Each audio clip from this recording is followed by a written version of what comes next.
Hoy vamos a ver el unboxing de la edición coleccionista de Little Nightmare 3 Mirror Edition. Bueno, en el vídeo anterior vimos ya lo que es el unboxing, ya lo tengo todo abierto, ¿vale? Y vamos a ver parte por parte y un poco una pequeña reseña de qué es lo que opino por el precio que piden. Vale, bueno, lógicamente tenemos el videojuego, aunque bueno, no es tan lógicamente porque en algunas ediciones ya nos incluyen, como pasó con el Metal Gear. Entonces, casi que es de agradecer, pero en este caso sí que le tenemos el juego, ¿vale? Ya sabéis que es un juego cortito, es un juego que durará, no sé decir si 10, 20 horas como mucho. Entonces, bueno, teniendo en cuenta eso, tampoco podemos pedir un precio muy alto porque al final es un juego que te pasas en 2 días como mucho, ¿vale? Entonces tenemos por un lado el videojuego, por otro lado tenemos el estuche metálico, que es precioso. No me conozco los personajes ni me conozco la historia, por lo tanto no os puedo indicar, pero tenemos como una parte naranja y una parte azulada, que además son los dos personajes, como veis. Una especie de cuervo y otro con una máscara, que parece una niña y un niño. Y bueno, son los que además juegas con ellos en la aventura, y la caja metálica la verdad es que es preciosa. La podéis utilizar para guardar el juego, como se ve. Por otro lado tenemos aquí un set de pegatinas.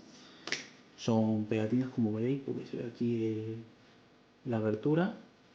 Igual no me sé la historia, así que no puedo deciros qué representa cada cosa, pero me imagino que los que hayáis jugado al juego pues entenderéis un poco. Esto sí, pues esto sí que es muy típico de todos los Little Nightmares.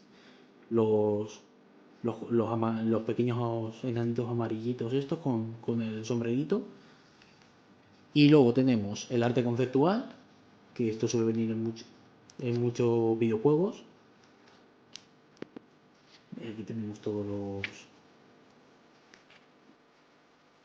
los diseños, todos los artes del videojuego, igual muy bonito.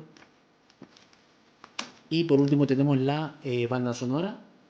Aquí vienen los temas que vienen y vienen una especie de CD por lo que veo.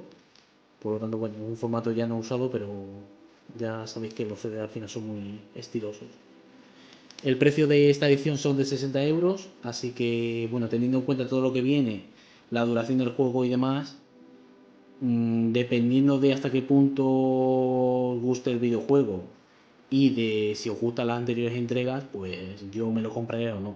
En mi caso, bueno, como eran 60 euros y los Little Nightmares siempre me han gustado mucho, pues sí que decidí optar por esta edición.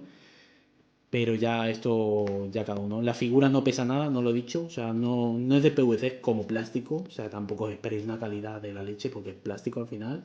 No es ni resina, ni PVC, ni nada. Se la ve de hecho muy frágil. Es para ponlo en mira y no me toques. Y bueno, y pesa muy poco por eso. Por lo demás todo genial.